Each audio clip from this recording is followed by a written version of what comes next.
Episode 20 of the Sober Grind. Can you believe we've made it to 20 already? Wow, I love doing the Sober Grind. Seriously, I'm so grateful. It's a blast, and we keep getting awesome feedback from everyone, which is why we do what we do. That's right. Yeah, so we have a very exciting, interesting, and hopefully helpful topic for you all today.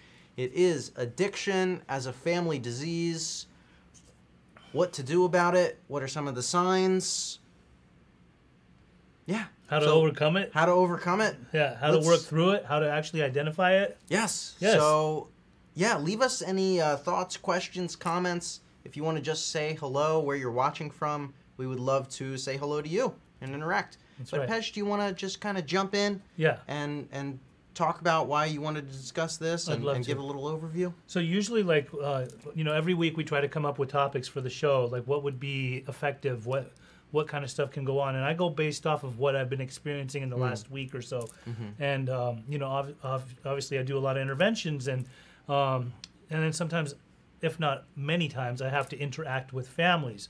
And I can see when a lot of people, I can see the sickness that consists amongst family members within their family unit. The family dynamic is a lot of the reason why somebody is an addict or an alcoholic, and why they remain one, or why they become worse and worse in their addiction. And usually it's really, like, I hate to say this, but a lot of times a lot of people like to point the finger at the addict or the alcoholic in the family, and as if there's an elephant in the room, but the bigger elephant is the family. Sure. A lot of times it's the family, and obviously we know that addiction doesn't discriminate. People from all walks of life can become addicted to drugs, alcohol, and some people come from, they have no families. Some people come from only having one parent or another parent. Some people come from families where somebody else in the family uses and drinks. And then there is the ultimate enabler, which would be the codependent, which is the enmeshed parent that they're either a helicopter mom or a helicopter dad. They're always following their kid around. They always want to control everything, and they don't realize that a lot of times that instead of helping them, they're hurting them.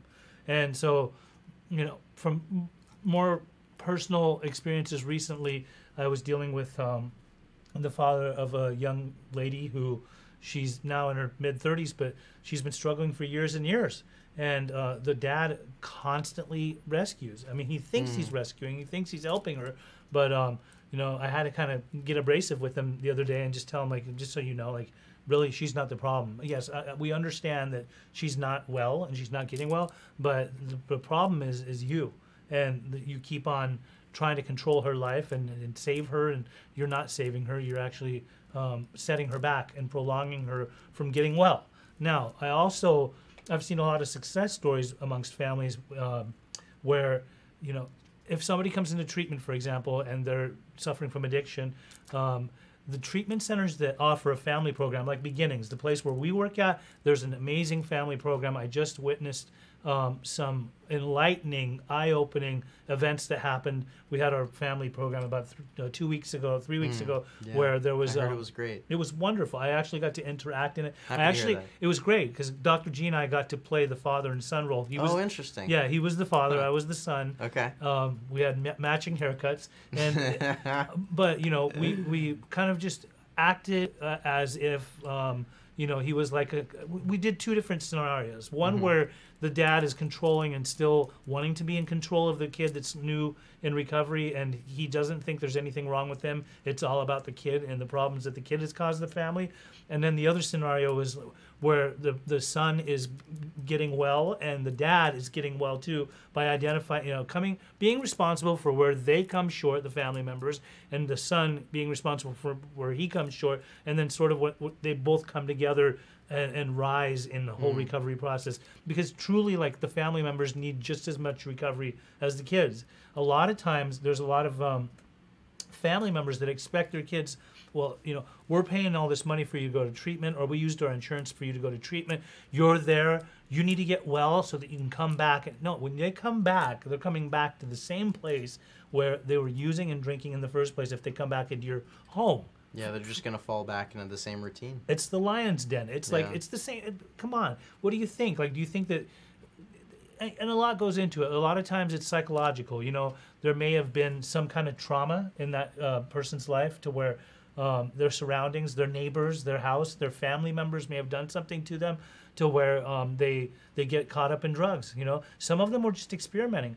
You know, and sometimes using drugs is just a phase for some people, but for some people, when they continually carry on with it, then it becomes a full-blown addiction where they develop an addiction to, you know, a dependency towards using it, whatever it may be, whether it be opioids and things like that.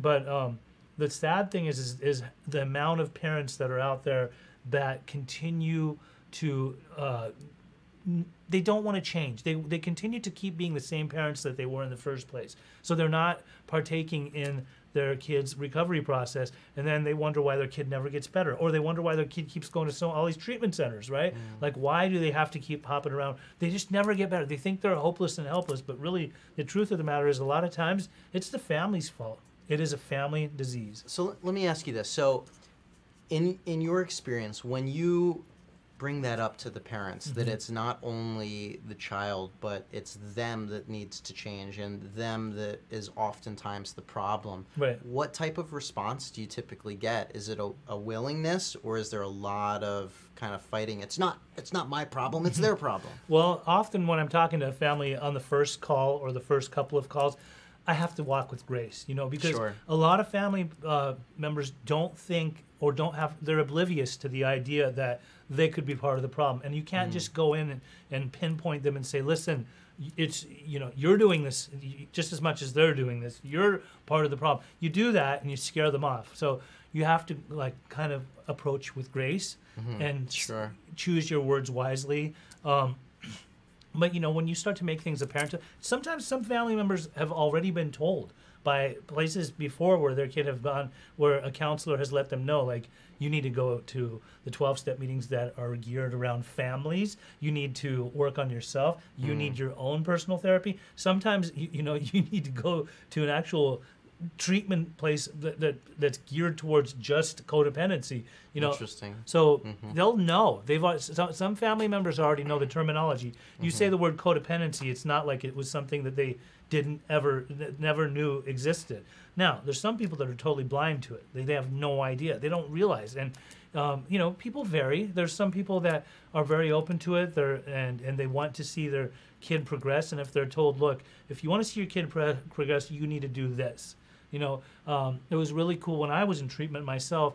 I was lucky. I was blessed that my mom was working on herself, respectively, in her own community, which was their 12-step community, and I was doing my work. But therapeutically, we were sitting in family session together, both in a large family group and also in individual therapy sessions. And my mom took responsibility for herself. And my counselor would often say, when it comes to a family unit and it comes to recovery, it works like a scale. So basically, the addict is here, and, you know, the family member is here. And if the addict is going to sit in a ton of groups every week, and they're going to sit in individual therapy sessions. So their recovery is going up like this. The family, however, if they're not working on themselves, they're not going to their meetings, they're not getting their sponsors, or they're not doing their own therapy to identify their problems, they remain here. So as this person's recovery goes up, the family still stays down here. And then, you know, over a period of time, if this person ends up getting out of treatment and he's at this level or she's at this level and this person's down here, next thing you know, they're still acting the way they used to act. Yeah. They don't know how to choose their words wisely. They don't know how to interact with their kid. They still view their kid as an addict that screwed up everything in the family. Meanwhile, no, really? Like, you're part of the problem. But when they actually are both working on themselves, they come on the scale together, and then they can actually, you know, communicate better, have, you know, wholehearted conversations, take responsibility for their own actions, and realize, like, you know, I'm so sorry. I didn't realize that all that time I thought I was helping you, I was actually hurting you. It's all about setting boundaries. It's all about overcoming codependency. And I'll say this right now: when a person truly works on themselves and seeing where they're codependent, and I say this from experience, personal experiences, that when I got to stare my own codependency right in the face and I didn't think I was. But when I actually did, and I worked through it and wanted to overcome it and not be so codependent and controlling of people in my family or relationships I was in, it's very freeing to overcome you. Yeah, because of that within itself, codependency is kind of an addiction within itself, to where you're addicted to people, right? You're not addicted to drugs, but you're addicted to people. So if your qualifier isn't doing well, you fall apart. You have anxiety attacks. You go crazy. You lose your stuff. There's a book by Melody Beattie called Codependency No More, and then I think there's even a more updated version now called Codependency Now, and it's 20 years later she wrote another book. Interesting. It's more because these days, due to social media and things like that, codependency is at a whole other angle and level, to where I'm probably a little codependent on my phone. You can monitor your qualifier. Yeah. Yeah. Interesting. Okay, so I want to dive a little deeper into this, but I also want to open it up to our audience as well. Ask for questions. Everyone that's viewing. Yeah. And we'll try to answer them. To the best of our ability. To the best of our Now ability. is your opportunity to ask a question to an addiction specialist. Whether you know Pej, whether this is your first time watching this show or this program, we would love to communicate with you. Leave your thoughts, say hello, let us know where you're watching from, if you have any questions, if you have any comments. If you want to keep them anonymous, we completely recognize that as well. Send one of us a message or send the page a message, and we would be happy to answer those questions anonymously or after the fact as well. So let's keep going. So explain a little more about codependency to our viewers. So how do you recognize the symptoms of codependency, and how do you kind of fall into that? Well, like I said, a codependent has to be in control, and when they lose control, they lose it. They fall apart. They're always following their kid around, hoping for the best, thinking that if they put them in certain positions or certain ways, that their kid is going to walk a straight line. Meanwhile, most kids that are getting caught up in the whole addiction world are always trying to duck and dodge and maneuver away from the codependent. So they will lie to you. They will tell you things you want to hear. They'll be nice sometimes, but then the second that they can kind of escape the clutches of a codependent, they will go out and use again. Then they'll come back and they will act remorseful, guilty, shameful, and they know how to make a codependent's heart melt. And a codependent, it could be anybody. Anybody can be codependent. A lot of people are. The majority of people are codependent, right? To a certain extent. There's some people that are not at all. Not many, right? But I mean, it's natural human instinct for somebody to love someone and just care about them, but not know how to love them properly and effectively, especially if they are an addict or an alcoholic. A lot of times people think, well, I don't feel like I'm doing anything wrong. I'm just trying to help them. I'm just trying to tell them what's good for them. Now, in our Persian community, codependency it runs rampant. Really? It's bad. Why do you think that is? Why more so in the Persian I think it's community? a learned behavior. I think that a lot of Persians are raised a certain way to where they're always trying to tend to their loved one, their family member, and it doesn't just come in the form of like making sure they're well fed and that they're well taken care of, but they have big plans for them. Educationally, they want them to become a doctor or an attorney or an engineer. And when the kid falls off the course, then they fall apart because don't you know they have to look good for the outside family and the other family members and the people in their community. Like, yes, my son is this and that. They basically they don't feel right if their kid is not doing things exactly the way they would like. So then in our community, when an addict or alcoholic suddenly becomes a drug addict, that's the ultimate taboo. That's just like you're supposed to be a doctor, not a drug addict, or not a drug dealer for that matter. So what are you doing? Like you're ruining everything for us. You're making us look bad. Here, let me fix you. Right? So they think that they can fix that person, and they'll do everything they can, whether it be confining them in the room or keeping them at home. They don't realize like a lot of the things that they're doing. That's not how you get somebody well. It's definitely a problem that needs. There's a huge problem when it comes to addiction or alcoholism, you can't fix the problem. You're not a professional. You don't have the skills. All you keep doing is hurting them by shaming them or trying to tell them how to live. And how kids just don't like to be lectured. Sure. Times that by 10 or 100 in the Persian community. Wow. You know how much eye rolling there is? It's like, It's a oh lot my of God, here goes stubbornness, Dad huh? again trying to tell me about how he walked in the snow 10 miles to school and back. All right, big deal. Like, I'm already, I'd rather get high before I have to listen to this. A lot of kids want to escape the codependent or the enabler, Gotcha. Yeah. So, this is just an interesting question. I just thought about this. Do introversion or extroversion, do either of those tend to lean more towards codependency than the other, or is it kind of a balance? That's a good question. I've never really thought about it, but I think introversion would. Would lean more towards codependency. Like if they're introverted? Yeah. Yes. Interesting. Because I think as I said, they like to control I could be wrong. This is just what I think. No, it's just what I've noticed is that I don't know. everything needs to happen under their roof the way they want it. So in an introverted way, as long as it's happening here in my house, I get to control everything. If the second it goes public or it has to be seen in other arenas or areas, then it's it's totally opposite of what they would want. They want to keep things private. They want to make sure that word doesn't get out. Makes sense. Yeah. So what are some things and what are some steps that families can take to recover as a family together? I think that if any family member sees that their kid is having difficulty in their lives, especially with addiction, and they put them into a treatment center, and that person, if they expect their kid to go the extra mile to be able to get their life back and live a good, decent life, then they've got to do the same thing. Yeah.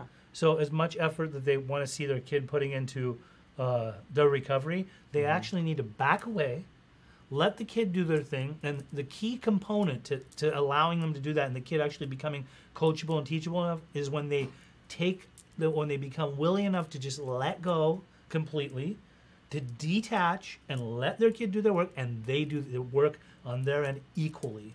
That means that if you want your kid to go to 12-step meetings, you should go to 12-step meetings, right? If you want your kid to have a sponsor, you should have a sponsor. You shouldn't worry about if they do or not, because a lot of times the kid may not even want to do any of that stuff. Sure. But if you continue to stay attached to that and keep trying to control, it means that you're just as sick as your kid, if not sicker sometimes, and that's sad to say. Yeah.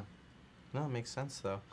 So what are some resources or some places to go or websites to look up or videos or podcasts besides their own, of course, that families can use as helpful resources to learn more? Well, for one, I said Melody Beattie. Her books are awesome. Okay. If you just type in codependency Melody Beattie, you'll see the different books that she's written based around that. Also, Google codependency. Learn about it. Learn what it is, because a lot of people don't even know what being codependent means. There's 12-step meetings. You can always. There's a lot of people that whenever I talk about addiction on Facebook, you'd be surprised how many people private message me and say, hey, my husband's going through this, or my brother's going through this, or my sister's going through this, and they're homeless. He's getting high. We don't know what to do. He's in the house. He goes in his bedroom for hours and days on end, locks the door in the bathroom all the time. Well, how do we deal with this? And the problem is that often if you're still housing this person, you're the problem. Right. You are the problem. You're basically harboring a person who's in active addiction or alcoholism, and you're allowing them to live in a place. You're not letting them get better. So often I will tell them, okay, so here's these 12-step meetings. They're geared around family members that have a loved one who's not well. You should go to these meetings. You should talk to people. First, you just go to the meeting. A lot of people, they'll go to one meeting. They'll listen, and they'll think, okay, well, this was good. I don't need to keep doing this. No, if you want, they've mastered it in one meeting, or they think, or they think they're above it all, or they think or I'm not that bad. We're not that bad, right? Believe me, it doesn't matter how bad you are, how good you are. It's about going there and hearing other people's experiences. There's people in those meetings that are going to be talking about their experiences and how they've either overcome them or how they're attempting to overcome them, or they're brave enough to talk about it and looking for other people to help them.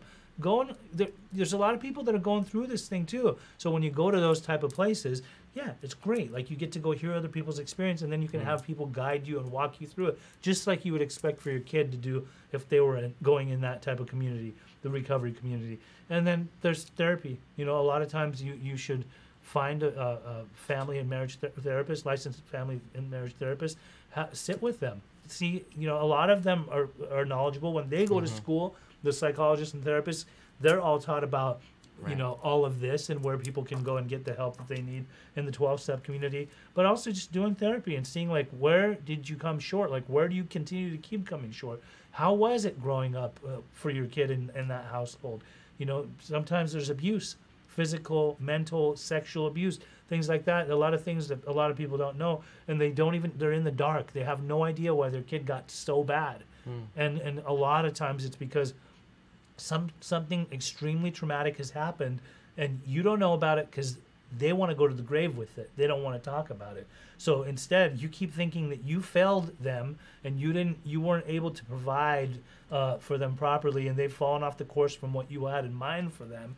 And then next thing you know, they're a full-blown heroin addict or alcoholic or addict or whatever, you know. So, yeah. Gotcha. Well, that's a lot of great advice. I want to open it up to questions again. Do we have any questions, comments? No questions today. We're okay? All right. Well, ladies and gentlemen, thank you again. Pej, anything else that you want to highlight on here?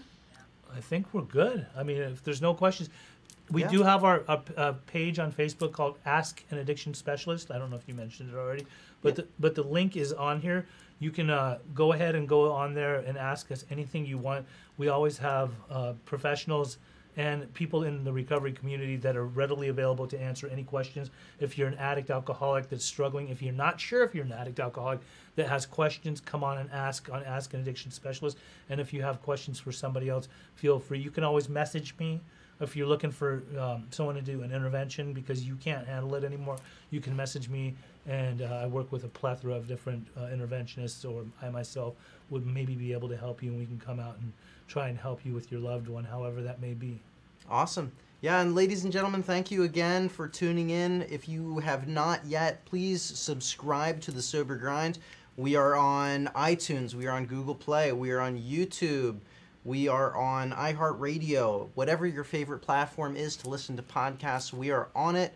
We are trying to help as many people as possible. So please check us out. Send it to a friend. Share it. Spread the wealth. Spread the knowledge. And we will see you next time. Over and out.